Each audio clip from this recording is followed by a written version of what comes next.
Aloha, everyone.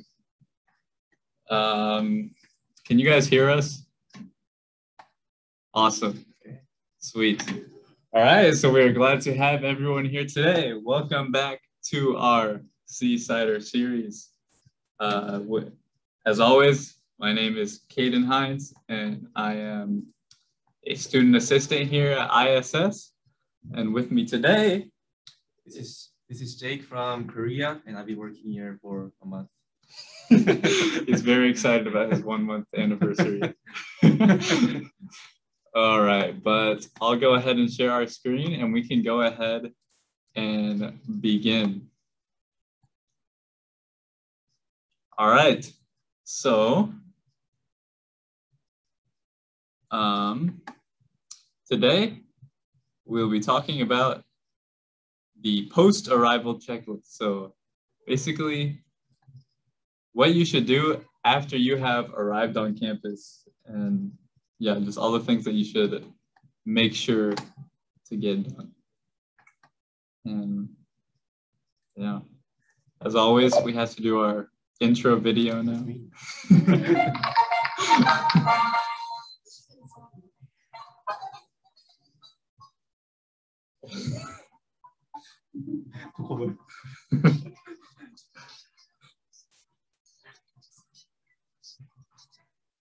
Oh.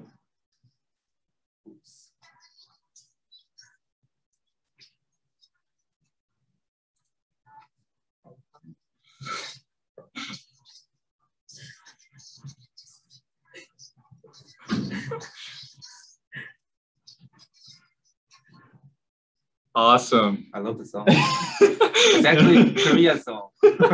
Yeah, Jake likes the song. It's Korean. Apparently it talks about chocolate or something. Chocolate. Is it 1, is it 2, is it 3? It's so cute song. I love that. Nice. All right, so anyways, now we can get into our subject for today. So after you arrive on campus, there are, a few different things that you should make sure to do. So we're going to talk about all these things on this slide right here. So things like checking into housing, getting your student ID card, checking in with our office. And then there's also some things that you don't necessarily have to do, but that are highly recommended, such as like getting a bank account and social security number and things like that as well. We have noticed that many people forgot to check in ISS office because they know that they need to check in HALE, like housing, but not International Student Service office. So make sure to check in our office as well. If not, then you will be fined and pay $300.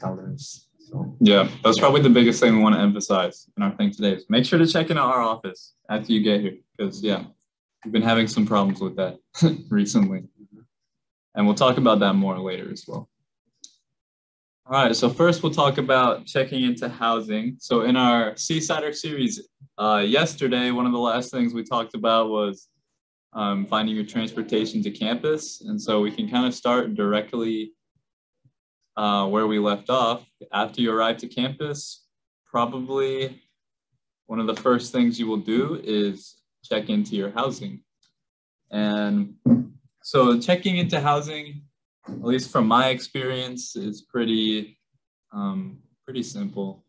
You basically just go to wherever you're living and go to the RA office, and they will tell you everything that you need to do. They'll show you your room and get you a key card to get into the hallway if you're a single student. And yeah, it's pretty easy.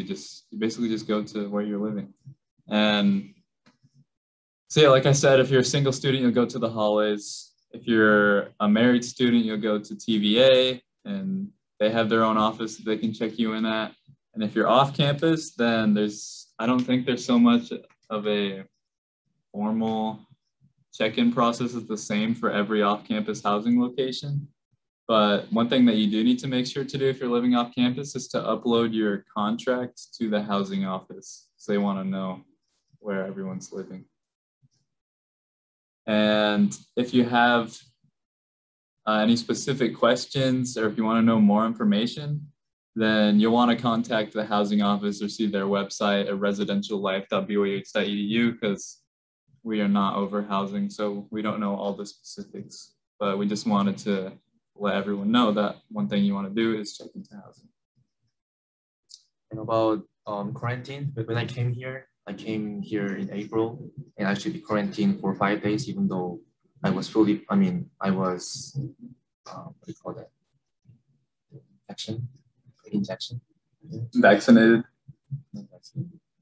I mean, I got a medical record, so I should be quarantined for 5 days. But right now, I'm not sure if you guys are required to be quarantined or not, but need to check with school and Hawaiian government. Yeah, Jake brings up another good point. Yeah, if you have to quarantine, then that's another thing that'll be handled by the housing office. And if you are quarantining, then they'll directly check you into your room and make you stay there for a few days. All right, and then another thing that you'll want to do after you arrive or after you get out of quarantine or shortly after you arrive is get your student ID card. And this is another process that's pretty easy to do. And so having a student ID card, it allows you to do several things on campus, such as use your flex dollars if you have a meal plan. You'll need it to use the library, as well as different athletic facilities like the gym. At most events, they have you scan your ID card as well. So it has a lot of uses on campus. And like I said, it's pretty easy to get. You really just have to go to the Aloha Center. There's a front desk right in the very front and just tell them that you need a new student ID card. And they have a setup where they can take your picture and generate your card like on the spot pretty much. I guess additionally, you can also email hrs@byuh.edu with your information like your name, your ID number, and like your photo, and they can also make it and then let you know when to come pick it up. But I think it's just easiest to just go to the Aloha Center. They can get it pretty easily. So with this ID card, you can go to the library or you can go to the gym if you like to work out. And also if you lose your ID card, it will give you $5 to make it. So yeah, just for your information. Yeah, that's another good thing to know. So yeah, make sure to keep it safe. Otherwise you'll have to pay. All right, another thing to keep in mind, this is a bigger one, I would say, because it's from our office, is international student orientation. And this is part of the overall new student orientation that takes place for like a week. But international student orientation happens from our office for one day. And so this year it's scheduled for August 25th. So be sure, if you're here on the island by that time, then be sure to make it to international student orientation. Don't miss out, because there will be multiple departments there that'll give specific information that is very relevant for international students. And they'll talk about just some of the different rules and regulations and things that is important for you guys to know. And another thing that happens at international student orientation is that usually they check in the students who are in attendance at orientation. So this is one thing that Jake mentioned earlier that we want to really push today in our session is everyone getting checked in. So if you go to international student orientation, they should be checking you in most likely. So, and to get checked in, you need to make sure to bring your DS 2019 or I-20 and your passport and your visa. And if you have your I-94, but if not, then we can look it up for you when you're there. The meeting will be in person, right? Yeah, an international student orientation will be in person. So be sure to attend that, and we'll release more information once it gets closer to the exact time it'll be at and where, so everyone can come. And then we got a question saying, what is I-94? So I-94 is a form that you get when you, I think, go through customs when you arrive in the US. It's an entry document. Yeah, it's an entry document to the US. And if you don't have it, like I said, that's completely fine because we can search it easily and print it out for you and give you a copy of it. So that's something you don't really need to worry about if you don't have it.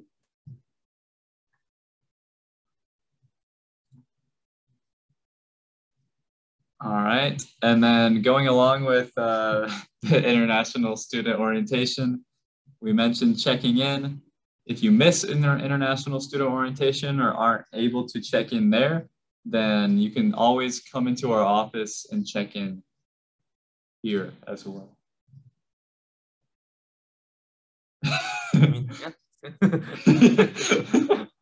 Yeah, so, and it's something very important, very, very, very important. Make sure to get checked in like pretty shortly after you arrive or after you get out of quarantine, because like Jake said, it can result in a fee if you don't get checked in, and even worse, it can, if you never officially get checked in, then you'll technically be like unlawfully in the country and you'll be accumulating unlawful presence, and that is really bad because it'll make it harder for you in the future to come to the US and things like that. I actually didn't check in when I came here first because I didn't know, where to go, and I don't know, like people didn't say that you need to go to ISS office to check in, but I hope that you will not be like me and just come to our office to check in if you don't want to get any unbeneficial thing. Mm-hmm. And yeah, it's the same thing as the international student orientation. When you come to check in, make sure to bring your DS 2019 or I-20, your passport, your visa. And if you have it, your I-94, but usually students don't have it, and that's completely fine. And yeah, like for the 10th time in a row, this is a very important thing to do. So make sure to do it. All right, moving on. Another thing you should make sure to do is make sure that you have all your immunizations up to date with the health office. And so technically you're supposed to get these all done before you arrive on campus, and you should have sent them to the health center office. But if you haven't gotten them, then I think usually you can arrange to have them done here for depending on what the immunization is. Usually you have to do a TB test here after you arrive. And yeah, and then additionally for fall semester, they're requiring everyone to get their COVID vaccinations. So that's another thing you should keep in mind as well. It's kind of pretty much like another immunization that you have to do. And just like some of the other immunizations, if you are unable to get a COVID test in your home country before you come, you can contact the health center and they can help you arrange to get vaccinated after you arrive on campus. So it's all good. So for the health center, besides the TB test, there's some shots that you need to get from them. But if you have some medical records that you got shot when you were a child, then I think it's fine. But if you cannot find, then you need to get shot from health center.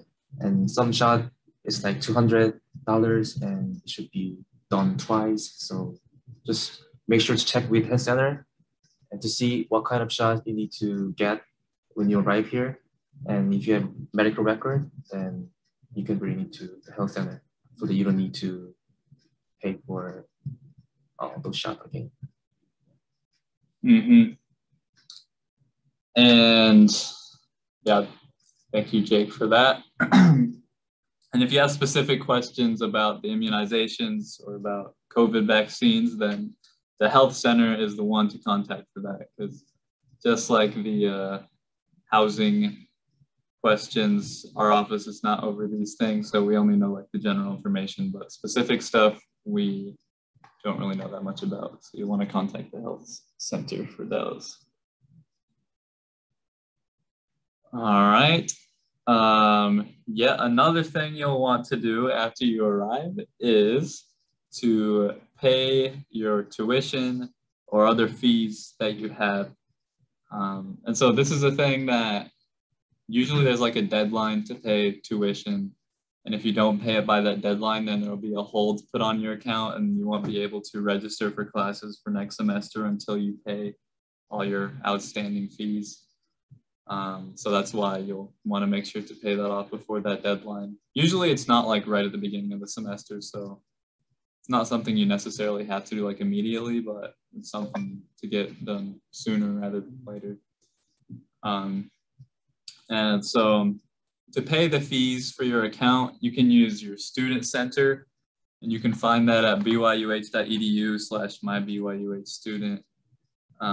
If you just look up BYUH Student Center, then it should come up too. It'll take you to a page that looks kind of like this that has links for students, and it's the one right there that says Student Center.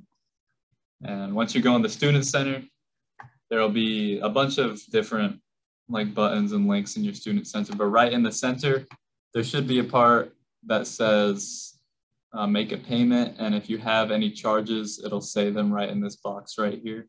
And so to pay those fees off, you'll just click that green button that says make a payment, and it'll take you to this whole payment menu that you can use to pay for whatever fees you have. Just make sure to pay your payment before your due date, because I don't know what's going to happen if you don't pay for that before the due date, but yeah. Just pay.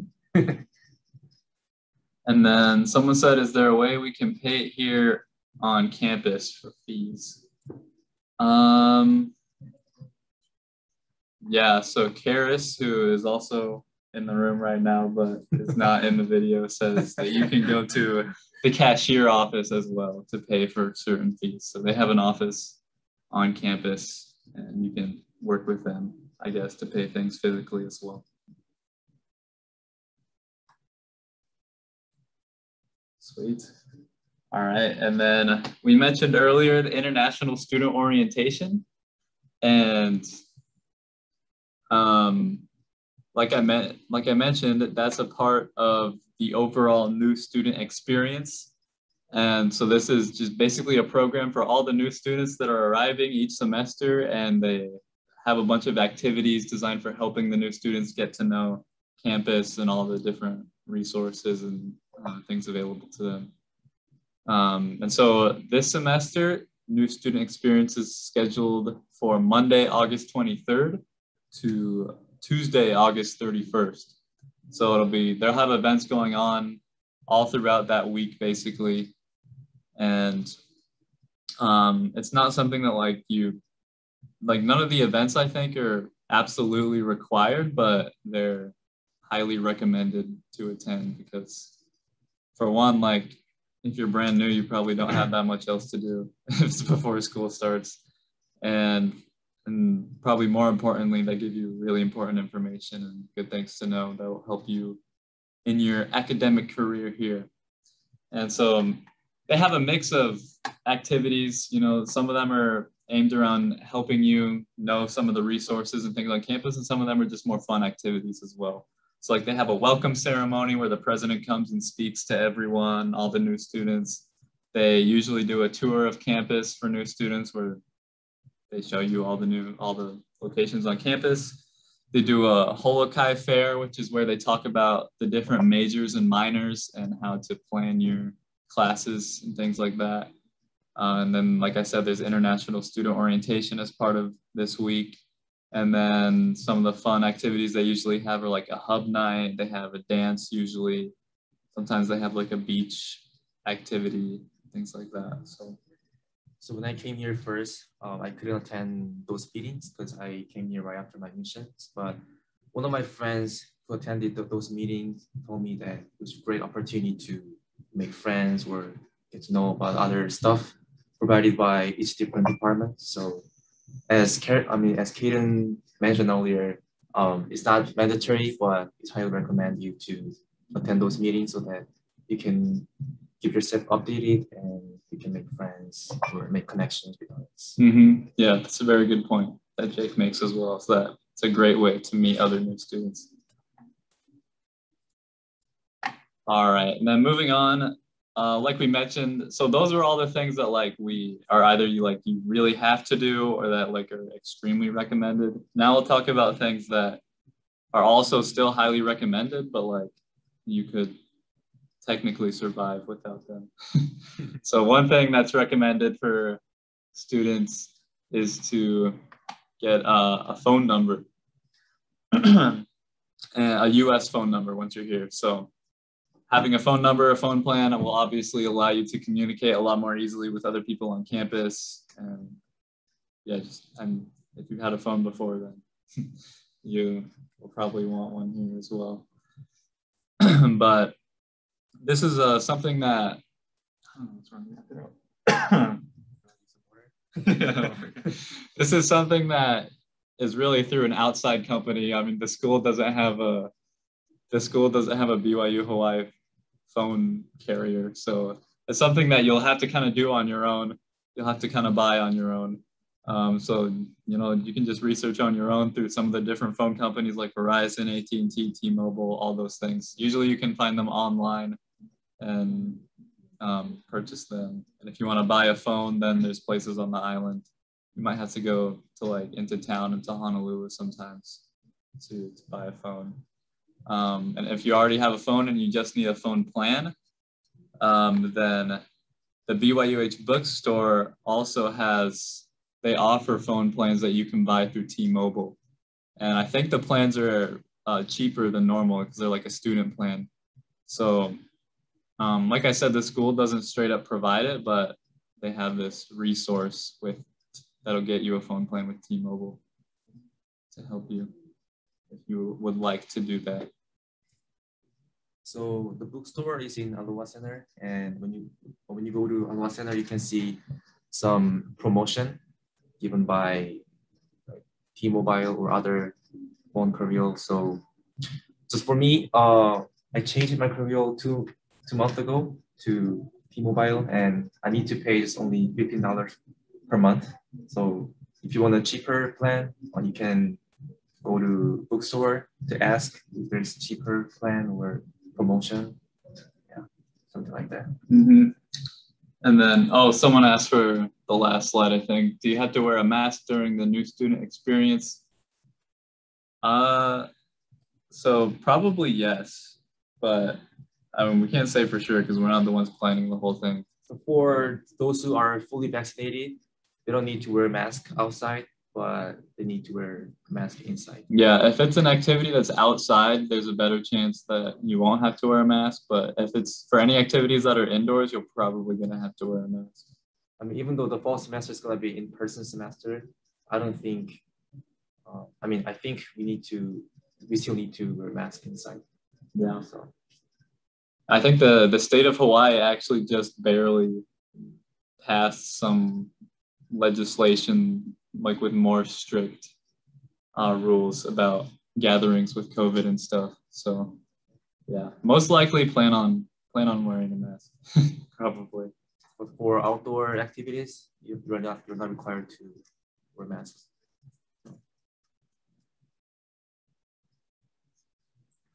All right. Another thing that's definitely recommended that you do is what is that picture?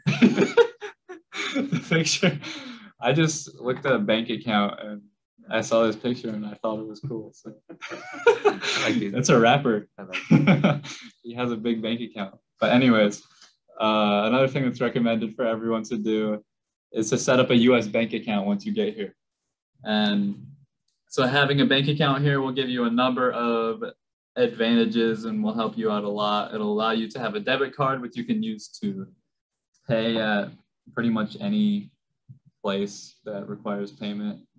You can use ATM machines with a debit card. You can get direct deposits into your bank account from work, so you don't have to go pick up a check or anything. You can pay for things online.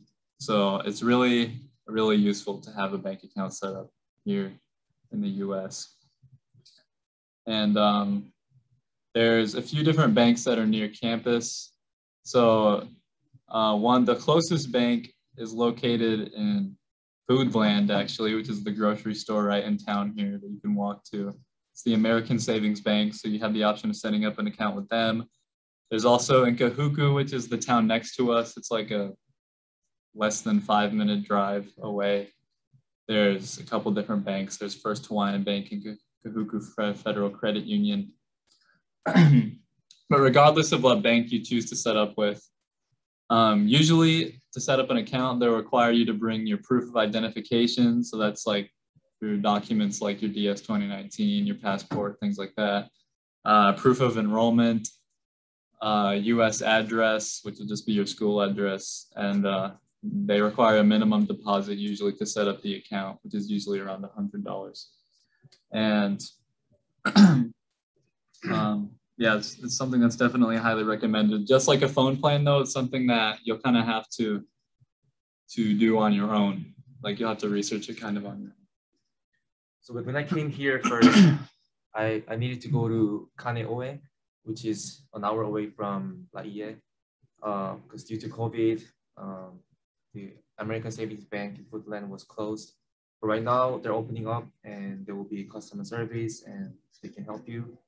So you don't need to go to other area, but you can just go to the grocery store to open up your bank account. And also, if your phone is iPhone, then you can also sign up for Apple Pay from the bank. So oh yeah, true. Yeah. Mm-hmm. So I'm using ASB, which is American Savings Bank. But, yeah. Nice. Yeah, and we actually did a whole Seasider series session, I think. I don't remember if it was last month or the month before, that was all about banking and finance. So we got a lot more in-depth about it on that one. So if you want to know more in-depth information about that we have for international students, then you can go to our YouTube channel, which you can just look up BYUH ISS and it should come up. And you can find that Seasider series, and that'll be a great resource as well. But let's see. We got another question. Are iWork students allowed to get a credit card here? Kara says yes. Yeah.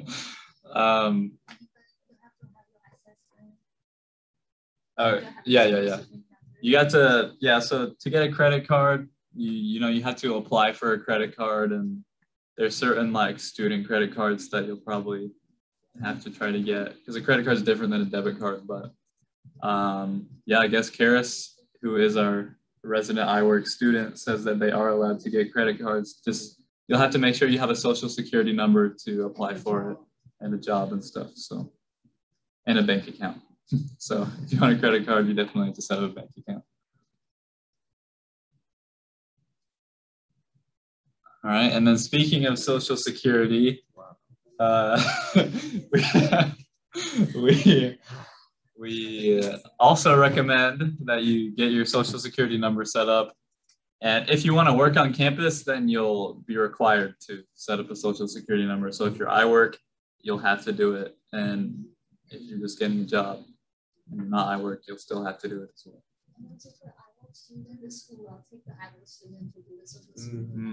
And Kara says if you're iWork, then the school will take you to help you set up the social security number. That was good, because I was not an iWork student, and due to COVID, there was no shuttle for me to take me to the SSN office. But if you're an iWork student, as Carrie said, there will be a shuttle for you. And it's really far from here. It's like 1 to 2 hours. Yeah. So, and it is after getting your job, not before. So after you get a job, you're yeah, they'll require you to get in. Your supervisor will require you to get the card. So it's after your job. Yeah.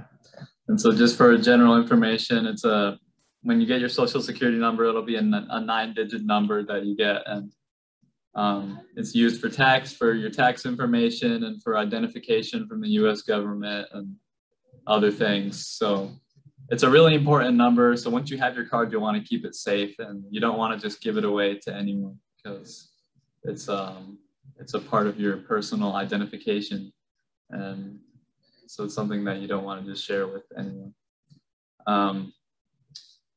And going along with social security number, another form of identification that you could get if you want to is a driver's license. And so for a lot of students, if you want to drive a car here, then you'll kind of have to get a driver's license. Although if you're from Japan, Korea, and Taiwan, then the Hawaii state government has a program where you can apply to get your driver's license transferred over to a US driver's license, and you won't have to like take a test or anything. But if you're not, then there's a good chance you might have to take a test to get a driver's license here. What For me personally, I recommend you to change it to international driver license in your home country because it will be easier for you to change. Because here you need to sign up, you need to make an appointment with them, and it will take probably a month to get it. So if possible, you can do it in your home country, which is easier. Yeah.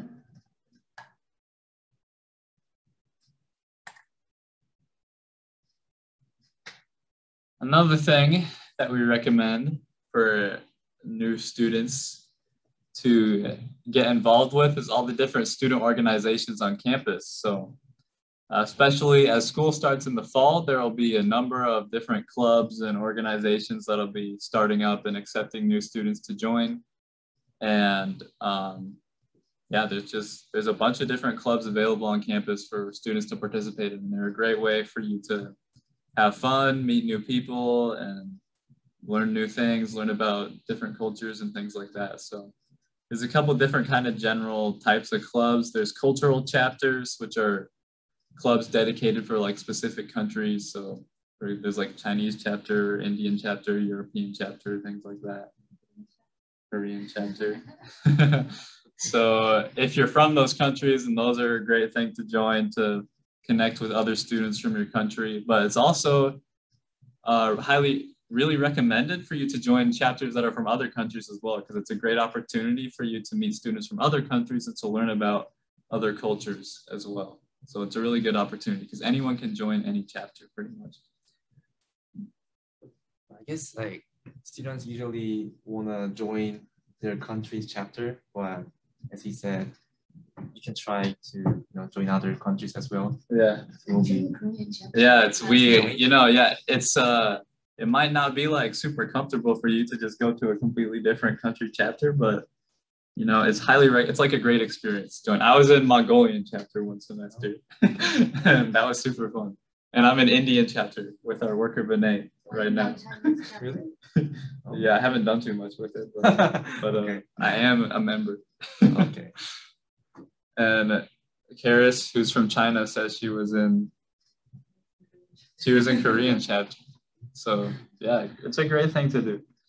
There's also like academic and like professional organizations that are aimed around specific like subjects or majors. So there's like healthcare professionals club, psychology club, there's like an accounting association, things like that. So, and those are good for you to get connected with other people in your major. And they often have activities with outside organizations and people who talk about their experiences and help you get connected with people within that domain, within that subject field. And then there's also just like different special interest clubs that are just like have different fun activities that they do. So like, for example, there's a dive club that goes scuba diving. There's usually a gaming club that obviously plays games. I know there was a Smash Bros club before. So just things like that as well that are fun to join. And then all our clubs are located on Engage. So they're at engage.byuh.edu. So, and if you're a student, then you can sign up and join that website, and it'll have all the clubs available listed on that website. Some clubs have a fee to join, like a $5 fee usually, but some of them are free as well. And then every semester they have a club showcase where all the clubs will set up in the Aloha Center usually, and they'll just kind of all be set up there, and you can go look around to all the different clubs and see what they are all about and join them if you want to.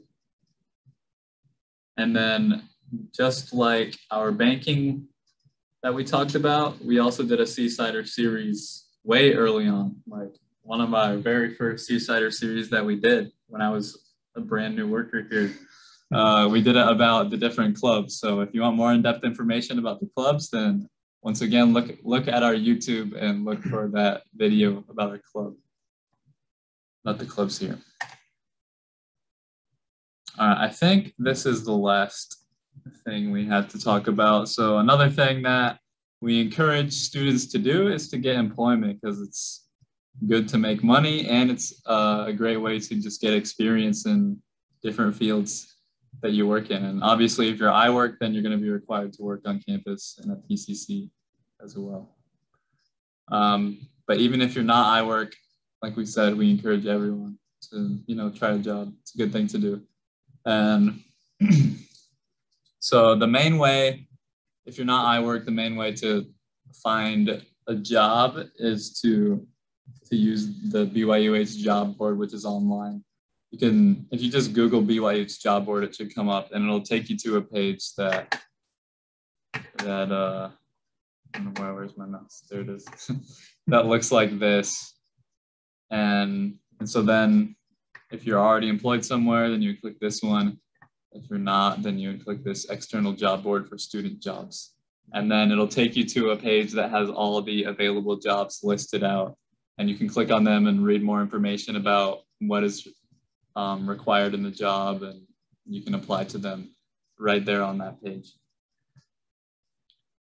When you apply for a job, usually you need to wait for job interview, but you don't know when it's gonna come to you. So that's why you need to apply for jobs. Maybe like you can apply like 5 different jobs at a time. So while you're waiting for them, you can just apply as many jobs as you can apply, which is 5 jobs. So that is one of the strategies that you can get a job. And also, I guess I remember talking about it on my first day of working here. By working on campus or at PCC, you can make connections, you can make friends, or you can, I guess, practice English. I guess, yeah, that's true. Yeah, because you learn many things from your work if you do it in English or in a different language. So it's a great opportunity. Yep.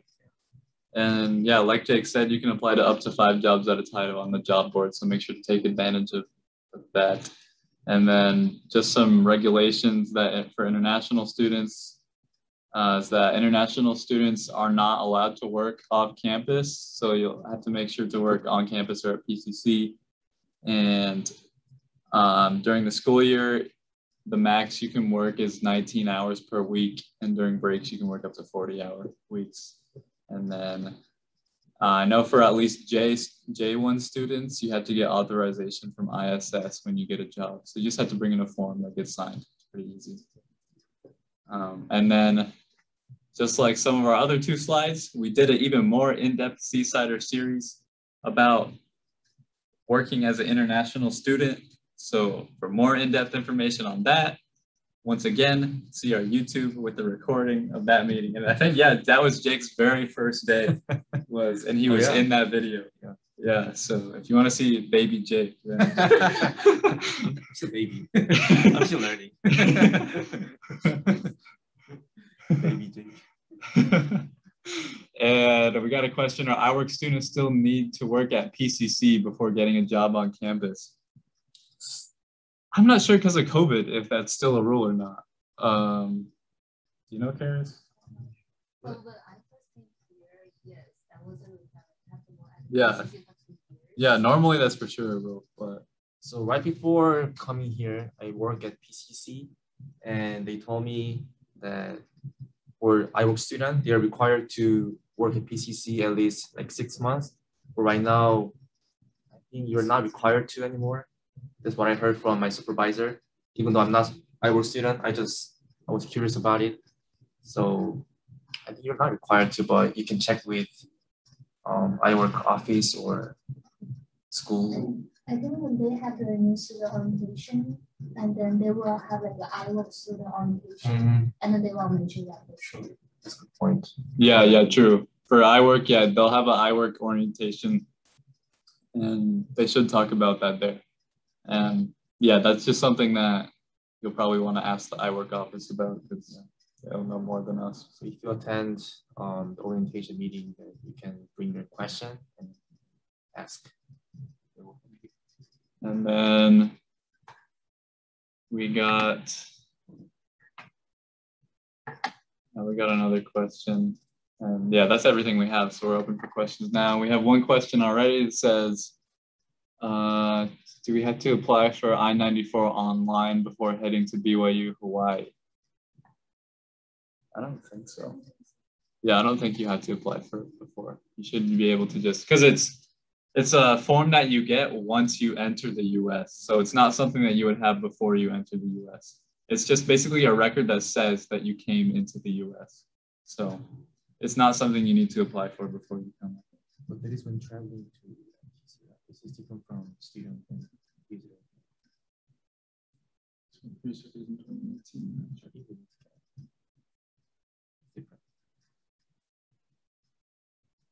Yeah, Guangzhou says they'll give you the I-94 on the flight before landing.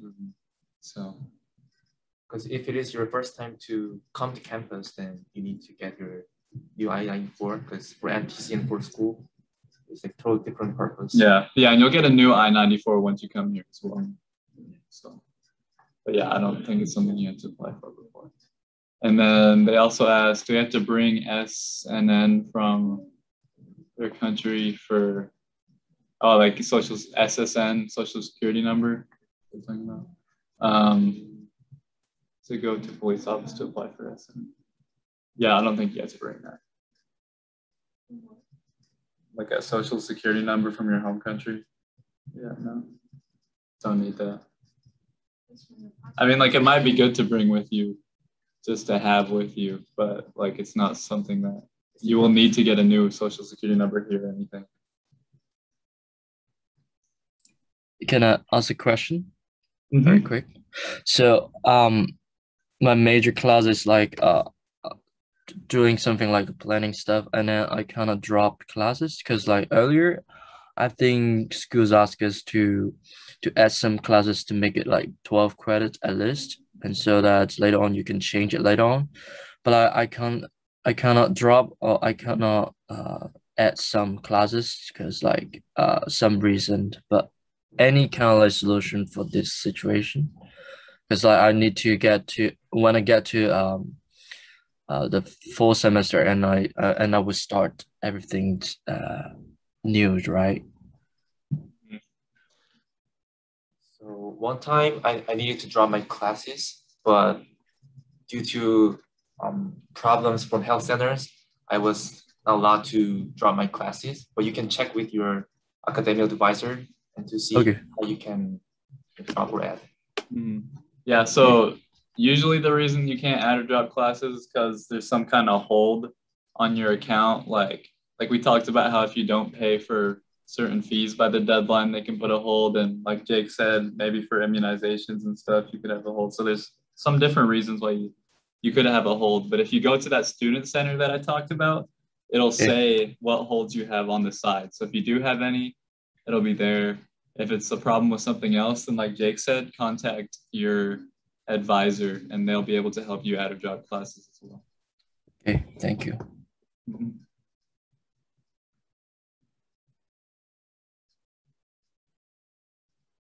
And yeah, your academic advisor, not your ISS advisor.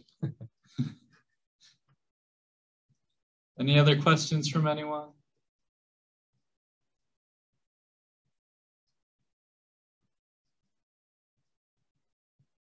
No other questions? All right, and I will stop sharing my screen.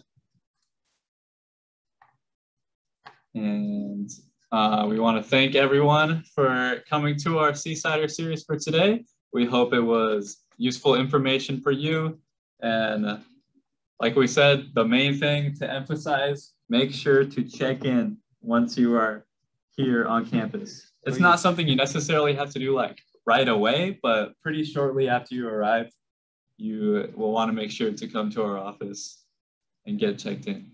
Unless you want to pay for anything, fine. So make sure to do that. And thank you everyone for joining. Tomorrow we will have this at the same time, talking about understanding and maintaining your visa status. So just some of the regulations about that and things you'll want to make sure to keep in mind. So to make sure that you legally are staying here in the country. And we hope to see you then. Mahalo and aloha.